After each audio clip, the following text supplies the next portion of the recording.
हम लोग बात करें आज के शो में बजट के हवाले से, क्योंकि जो बजट आता नहीं हमारे आने वाले पूरे साल का जो घर का बजट है ना, ये अपसेट कर सकता है। तो हमने ना इस बजट के लिए बचत अपनी साथ साथ रखनी है। अभी वैसे आप लोग को मैं अपनी एक चीज़ बताती हूँ। मैंने सब कानों में जो ये लूप्स पहने हुए हैं, I was in first year और मैं अपनी बहन के गई ऑफिस में, तो मेरी बहन के ऑफिस में कोई खातून वहाँ पे आई हुई थी, उनको ये बहुत उन्होंने पहने हुए थे। मेरी बहन को बहुत अच्छे लगे, तो उन्होंने कहा कि अच्छा आपने बहुत अच्छे पहने हुए, आपने कहाँ से लिए? मेरी बहन को पसंद है, तो मैं इसके लिए भी लेना चाहूँगी। अच्छा मीनवाइल मैं भी वहाँ पे आ गई, उन खातून ने मुझे देखा and she somehow like me, मैं फर्स्ट ईयर की स्टूडेंट थी। उसके बाद 2 दिन के बाद वो खातून गई हैं और उन्होंने मेरी बहन को एग्जैक्टली सेम गिफ्ट किया कि प्लीज़ ये मेरी तरफ से अपनी बहन को गिफ्ट कर देना। मैंने वही ये पहने हुए हैं और मैं चीज़ें इतनी बचा के रखती हूँ। मैं आज शो स्टार्ट होने से पहले बनी भाई जो हमारे एग्जीक्यूटिव प्रोड्यूसर है, मैं उनको भी कहती कि बनी भाई मैं आपको अपनी स्कूल के टाइम की भी चीज़ें जो मैंने जो ज्वेलरी खरीदी हुई है, और ये वो ज्वेलरी वो कौन सी जो आपको 150-200 की बहुत अच्छी अच्छी चीज़ें मिलती थी ना, वो मैंने आज भी अपने पास संभाल के रखी हुई है। तो मेरी बहनों पे हाँ, मैं चीज़ें संभाल के रखती हूँ और जो चीज़ मुझे बहुत अजीज हो, कुछ में अपने कपड़े भी ऐसे होते हैं कि मैं अच्छी बात है। तो आप चीजें संभाल के भी रखें और चीजों को बचा के भी रखें। बस एक चीज मुझे लग रहा है मैंने अब जिंदगी में खत्म करनी, वो ये कि रोज जब मैं सुबह उठती हूँ पता नहीं नींद में मुझे क्या हो जाता है मैं चीजें ऑर्डर करने लग जाती हूँ ऑनलाइन। हाँ, इसके ऑनलाइन में इतनी ऑर्डर। अभी आप मेरा ईमेल चेक कर लें, ये मेरे ऑफिस वाले भी जानते हैं, जैसे हमारा शो खत्म होता है मुझे ना राइडर्स की कॉल आने लग जाती है, मैडम आपके ये वाला पार्सल आ गया, ये वाला पार्सल आ गया, तो मैं परेशान हो गई उससे। तो अब इंशाल्लाह जैसे मैंने चीनी छोड़ी जिंदगी में, मैं अभी शॉपिंग भी छोड़ दूँ, क्योंकि मुझे करनी है बजट। ना मेरे घर में जगह है चीज़ों की और ना मेरे अकाउंट में जगह है, और मसला ये उस पर टैक्स लग गया है मैं नहीं टैक्स दे सकती हजरात, हम ऑलरेडी इतना टैक्स दे रहे हैं। टैक्स में मतलब सैलरीड क्लास पे तो वैसे भी है, थोड़ा बहुत होना चाहिए, जब तनख्वाह नहीं बनी तो एटलीस्ट हाँ ट्रू, तो हमारे टैक्स में तो कभी होनी चाहिए ना। और सैलरी क्लास तो इन एनी केस टैक्स देंगे, मैं उनको टैक्स कटना है। मेरे जो कारोबारी शख्सियात होती है भाई इतना कमाते हैं और टैक्स दे रहे 30,000, नहीं बिजनेस में नुकसान बढ़ा हुआ। तो मैंने कहा जो स्विट्जरलैंड में हॉलीडेज करने के लिए गए थे उस वक्त कोई नुकसान सामने नहीं। सबसे अच्छा जो बेनिफिट होता है ना, या तो बहुत ही हाई क्लास या बिल्कुल लो क्लास जो कि रेडी लगा रहे हैं, हाँ उनको बचे। जो बीच के लोग हैं तो खैर कोई बनता भी नहीं ना, लेकिन वो रोज की दिहाड़ी लेकिन नहीं, आपको पता है वो भी इतना कमा रहे हैं। अब देखिए यही अगर वो रोज की अगर वो दिहाड़ी कमा के 20,000 भी लेके जा रहे हैं, ठीक है, या 10,000 भी लेके जा रहे हैं, अगर आप रोज की बुनियाद पे देखें तो मतलब होना कमा रहे हैं कि रेडी वाले 10,000 रुपए बेचारे इससे ज्यादा कमा रहे हैं, इतना कमा रहे हैं, उनके ऊपर भी अब बंदा करे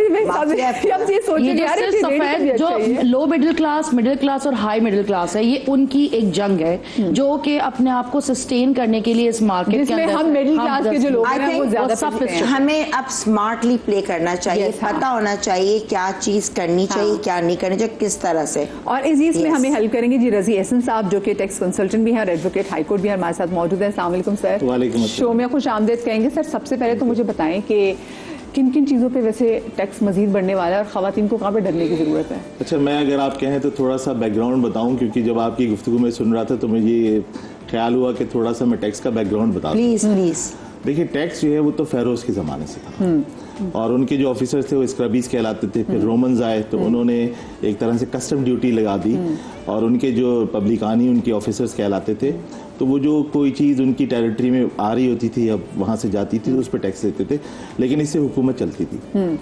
देखिए, गवर्नमेंट तो चल नहीं सकती जब तक टैक्स ना हो, लेकिन टैक्स की 2 किस्में हैं, एक है डायरेक्ट टैक्स और एक है इनडायरेक्ट टैक्स। हमारे यहाँ हर आदमी इनडायरेक्ट टैक्स दे रहा है क्योंकि हर आदमी के पास मोबाइल है तो वो जब कार्ड चार्ज करता है तो उस पर टैक्स देता है। हर आदमी के घर में बिजली है उस पर टैक्स देता है। और बिजली पे जो टैक्सेशन है वो इतनी मतलब बिजली का बिल एक आम आदमी समझ भी नहीं सकता। सही कह रहे हैं, क्योंकि उसमें टैक्स है, इनकम टैक्स है, टैक्स है, फिर उसमें फ्यूल एडजस्टमेंट्स है, फिर उसके बाद लाइन लॉसेज है, तो इतनी सारी चीजें तो वो हमको हेड बैक करती हैं। तो अगर टैक्स को हम समझ लें और हम इनडायरेक्ट टैक्स से मूव होकर डायरेक्ट टैक्स पर आ जाएं तो एक तो महंगाई कम होगी, क्योंकि इनडायरेक्ट टैक्स जो है ना वो रिग्रेशन बढ़ाता है, यानी कि महंगाई को बढ़ाता है। अब लोगों में एग्रेशन भी एग्जैक्टली। फिर एक्चुअली हम माशाल्लाह 5th पॉपुलस कंट्री दुनिया में देखा जाए तो हम 3% ऑफ द वर्ल्ड पॉपुलेशन है। तो हमारे पास जो डे टू डे गवर्नमेंट चलाने के लिए, इदारे चलाने के लिए जो एक्सपेंसेस चाहिए वो तो कहीं से कवर करने हैं ना। तो इस दफ़ा जो हमारा बजट है वो कोई 14,131 बिलियन रुपीस का है, जो पिछले साल से ज़्यादा है काफ़ी, हालांकि पिछले साल के हमारे टारगेट्स नहीं हुए। तो इस दफा इन्होंने नए टैक्सेस को 312 बिलियन के ऐड किए हैं। तो आप जिस तरह टैक्स के लिए कंसर्न है, हर आदमी कंसर्न है, मगर इन्होंने जो चीजें चेंज की, इन्होंने एक नई इस्तेलाह डाली है, इसमें एक सेक्शन डाला है 114C, उसमें उन्होंने कहा है कि आज जिसको पहले फाइलर नॉन फाइलर कहते थे, अब उसको उन्होंने कहा एलिजिबल और इनएलिजिबल, यानी अहल और ना अहल। हाँ, तो इन्होंने कहा जो टैक्स देता होगा हम ये टर्म कहलाती है। हाँ, उसके लिए वैसे आसानी होनी चाहिए ना, क्योंकि हम थोड़ा बहुत उसको थोड़ा लोगों को और ज़्यादा आसान फहम करें, ताकि जो लोग हमें खवातीन देखें उनको भी समझ में आए।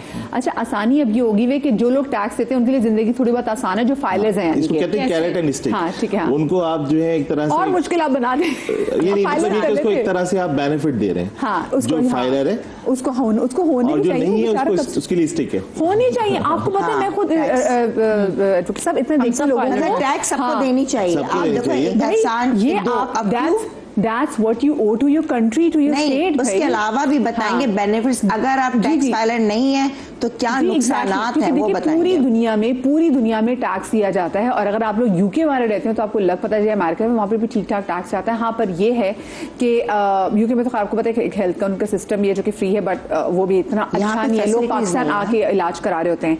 देन आप अगर वहाँ पे देखें तो जो यूके और अमेरिका में और बाकी जो यूरोपियन कंट्रीज में सबसे अच्छी बात है कि स्कूल जो हैं वो फ्री हैं, ठीक है। हमारे यहाँ तो ये है कि हम बच्चों की स्कूलों की फीसें दें या अपने घर बनाएं। तो हम अपने बच्चों की स्कूलों की फीसों के लिए और उसके आगे करियर के लिए हम इतने फिर जो है ना वो अपने पैसे वहीं हमारा कॉन्सेप्ट तो अलग है ना, टैक्स इस्तेमाल नहीं हो रहा जो हमारा पैसा। जो सबसे बड़ा कंसर्न ये मैं कहती बताएं आप चाहूंगी फाइलर और नॉन फाइलर का। मैं तो अर्न करती हूँ, मेरे पे चेक्स होते हैं, मेरे लिए फाइलर बनना इतना मुश्किल नहीं था। अब जैसे मेरी मदर है, सीनियर सिटीजन है, उनका कोई काम नहीं है, सिंगल है, विडो है, तो अब उनके लिए हमने ट्राई करने की कोशिश की कि उनको भी हम फाइलर बना, तो इतनी कंडीशंस थी दैट शी कुड मीट। उनके पास ना कोई पे चेक्स है, ना उनकी कोई अर्निंग्स है, तो वो ऐसी, क्योंकि हमारी बहुत खवातीन ऐसी हैं, तो वो कैसे फाइलर बना? पहले तो वैसे ये बहुत मुश्किल कर दिया उन्होंने, क्योंकि इसलिए कि ना आप बैंक में अकाउंट खोल सकते हैं ना, और आपको क्योंकि अगर अब ये नया सेक्शन डाला है ना, जिसका एक नया फ्रेमवर्क बनाया, उसमें इन्होंने कहा कि जो नॉन फाइलर या जो ना अहल है, इनएलिजिबल है, वो ना बैंक अकाउंट खोल सकेगा, ना ट्रैवल कर सकेगा, ना प्रॉपर्टी खरीद सकेगा, ना गाड़ी खरीद सकेगा, ना वो बैंक का प्रॉफिट ले सकेगा। यानी इस तरह से उन्होंने कर दिया उसको कि जिसको उसको लाजमी तौर पे अपने आप को नेट में लाना पड़ेगा। लेकिन वरना पहले वो टैक्स ज्यादा दे रहा था, पहले ये होता था कि वो डबल टैक्स देता था, बिल्कुल इसी तरह था। लेकिन अब इन्होंने अपनी फ्रेमवर्क चेंज कर दिया, पॉलिसी चेंज कर दी, अप्रोच चेंज हो गई है। तो अब देखिए इसमें किस हद तक इम्प्लीमेंट हो पाता है, लेकिन नजर आ रहा है कि चीजें गवर्नमेंट सीरियस है, पीछे से भी हम पे प्रेशर है ना। और ये बड़ी अच्छी बात है, इसी बहाने जो लोग हैं वो टैक्स देना भी शुरू करेंगे, तो उससे फायदा क्या होगा कि हमारी इन्फ्लेशन कम हो जाएगी, क्योंकि इनडायरेक्ट टैक्सेस जो भी हम पे, इस दफा भी जो बजट है ना उसमें हमारा इनडायरेक्ट टैक्स ज्यादा है, यानी कोई 7,200 अरब रुपए का जो है वो सिर्फ हम सेल्स टैक्स से कलेक्ट करेंगे।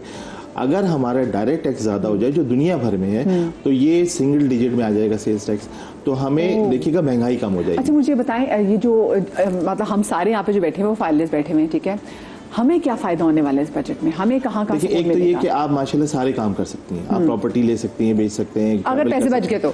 हाँ, वो अगर पैसे बच गए तो ट्रैवल भी तब आज का शो है ये बजट। हाँ, वो तो मैनेजमेंट पे। लेकिन जो नॉन फाइलर होगा ना उसको तो एक तरह से उन्होंने बाहर कर दिया ना, वो तो कुछ भी नहीं कर सकेगा। नहीं, लेकिन जो खवातीन मतलब हाउस वाइफ है और वो काम नहीं करती, ये इनका हस्बैंड कैसी चीजें आसान हो सकती हैं जो टैक्स फाइलर नहीं है। जी जी, बिल्कुल आप सही कह रही हैं। देखिए 6 लाख तक की तो छूट वैसे दी हुई है ना, जिसके ऊपर कोई टैक्स नहीं बनता, लेकिन आइडियली ये होता है कि रिटर्न सबमिट करता है वो भी।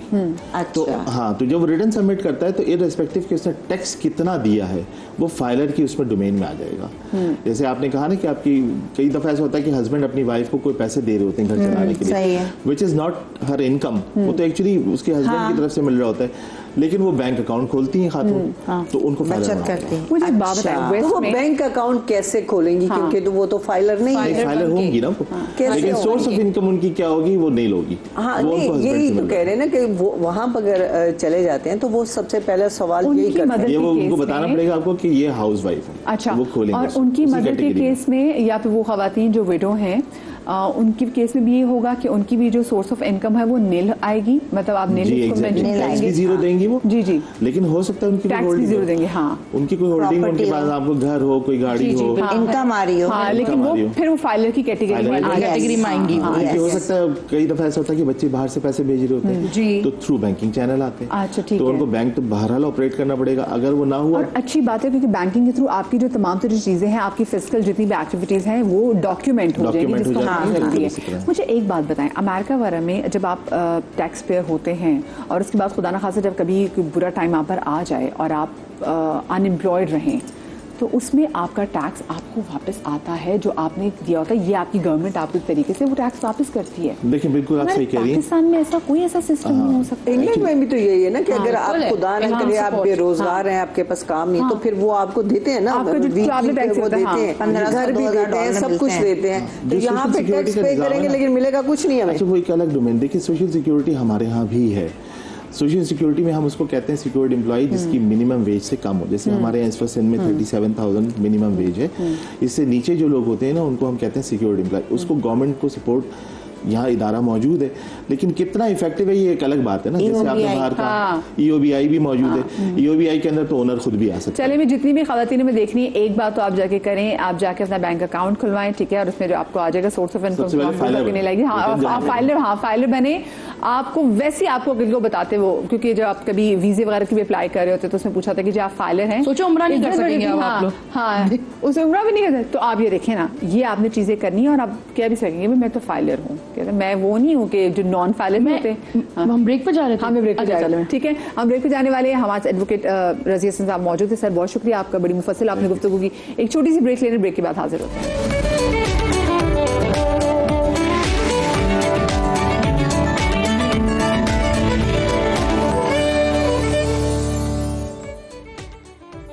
Welcome back after the break. एक निहायत इंपॉर्टेंट सवाल अब मैं खवातीन से करने वाली हूँ। वो सवाल ये है कि हम घरों में ऐसी कौन सी आम फजूल खर्ची है जो बहुत दफा कर रहे होते हैं? हमारे घरों में एक तो सबसे ज्यादा जो फजूल बच्चों वाले घर हाँ। में